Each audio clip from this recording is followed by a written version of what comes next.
The world is moving too fast. Deadlines, notifications, expectations. It feels like you are running on a treadmill that keeps speeding up.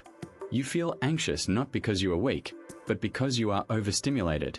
2,000 years ago, Stoic philosophers ran the most powerful empire on earth under extreme pressure. How did they stay calm? They had a specific toolkit to shut out the noise. Today, I am giving you 5 Stoic tools to remain calm when everything around you is chaos. The diagnosis, the speed trap. Why trying to keep up with the world creates anxiety. The need to slow down internally. High-pressure careers thrive on speed. The speed trap shows up when tasks pile up faster than we can think them through. The mind begins to race, and the storm outside the window grows louder with every ping. The pressure to always keep up comes from inside as well as from others. The diagnosis is clear. The urge to stay one step ahead creates a tight coil of worry. You feel a surge of urgency with every new demand, even when the demand isn't truly urgent. The path out is to slow down internally, to build an anchor that holds steady while the world rushes by. The inner citadel becomes a quiet room you carry with you, a place to choose your next move rather than react to the next ping. Slowing down inside does not mean losing tempo at work. It means creating space for real thinking and clearer choices. In practice, you begin with a simple act: pause before you reply. For example, when an email lands with a rush request, take 3 deep breaths before typing a single word. That micropause breaks the loop of anxiety and lets your rational mind step in. It signals to your nervous system that you are in control of the pace, not the other way around. Tool 1. The dichotomy of control. Focus only on what you can change. Ignore the rest. The central pillar of Stoic calm is the dichotomy of control. Some things are up to us, some things are not up to us. Anxiety thrives when we try to control the uncontrollable: market shifts, a boss's mood, a client's sudden change of heart. The tool is to draw a hard line in the sand. On one side, your effort, your preparation, your tone of voice, your integrity. These are yours.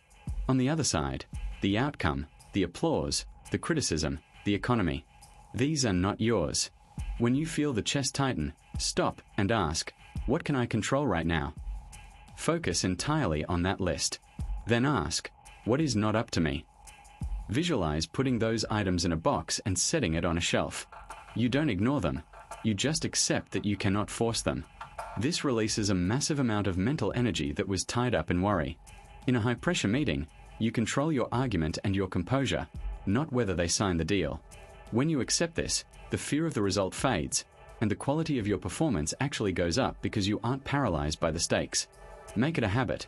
Before every high-stakes moment, list 3 things you control and 3 things you don't. Steer the ship, don't yell at the ocean. Tool 2. The reserve clause. I will do this, fate willing.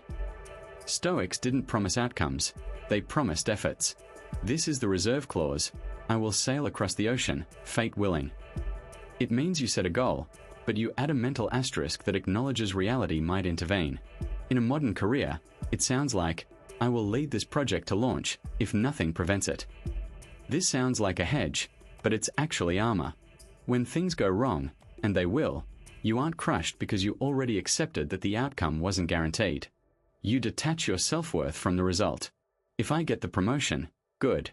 If I don't, I still did my work well, and I will find another path. It keeps you from being blindsided by failure. Instead of panicking when a roadblock appears, you simply nod and say, the reserve clause kicked in.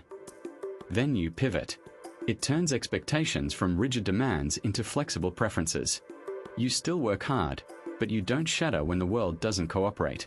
Try adding fate willing, or if circumstances allow, to your inner monologue when you set a big goal today. It keeps the ego quiet and the mind adaptable. Tool 3. Objective representation. Strip away the emotional language. It's not a disaster, it's a delayed flight. Our minds love to add drama. A lost file becomes a catastrophe. A rude email becomes a personal attack. Objective representation is the tool of stripping away the adjectives and seeing the event naked. Stop telling yourself a horror story. Stick to the facts. It's not a disaster. It's a meeting that started 10 minutes late. It's not a betrayal. It's a client who chose a cheaper competitor. When you remove the judgmental language, the event loses its power to hurt you. You see it as a mechanical problem to be solved, not a moral judgment on your worth. Practically, when you feel anger rising, describe the situation to yourself like a scientist. He raised his voice, not he humiliated me. The project failed, not I'm a failure. This cools the emotional temperature instantly. It allows you to look at the board and make the next move with logic, not hurt feelings. Use this when the pressure feels personal. It almost never is. It's just physics and people acting on their own messy incentives. See it plainly, and you can handle it plainly. Tool 4. The view from above. Zoom out. Your deadline is not the end of the world. When we are stressed, our vision tunnels. The deadline becomes the entire universe. The view from above is a mental exercise to zoom out and regain perspective. Imagine pulling back from your desk, seeing your office building, then the city, then the country, then the planet. See the timeline of history. 2,000 years ago, people stressed about deadlines too. Where are those deadlines now? This isn't to say your work doesn't matter. It's to say it doesn't matter enough to destroy your peace. In the grand scheme, this crisis is a blip. This realization brings a sudden, sharp relief. You realize you are part of a much larger whole. The tension in the shoulders drops. You can go back to the task with a lightness, knowing that the world will keep spinning regardless of how this slide deck turns out. Use this when you feel trapped. Zoom out until the problem looks like an ant, then zoom back in and crush the work with a smile. Tool 5. Amor fati. Love the problem. This is the ultimate Stoic flip. Don't just tolerate the difficulty, love it. Amor fati means love fate. When a crisis hits, don't say, "Why me?" Say, "Good. This is what I needed." The project blew up? Good. Now we can build it better from scratch. The client said no? Good. Now I have time to find a better fit. Treat every obstacle as fuel. It changes your energy from victim to warrior. You stop dreading the surprise and start looking for the advantage within it. It turns high pressure into high opportunity. It makes you anti-fragile. The more the world throws at you, the more material you have to work with. End your day by looking at the toughest thing that happened and finding one reason to love it. It rewires the brain to see stress as a challenge, not a threat. And in a high-pressure career, that shift is everything. You can be ambitious and calm at the same time. In fact, you cannot be truly effective if you are frantic. Stoicism isn't about having no emotions. It's about not being enslaved by them. It's about building an inner citadel where you can think clearly while the storm rages outside. The diagnosis of the speed trap is real. You need to slow down internally to move fast externally.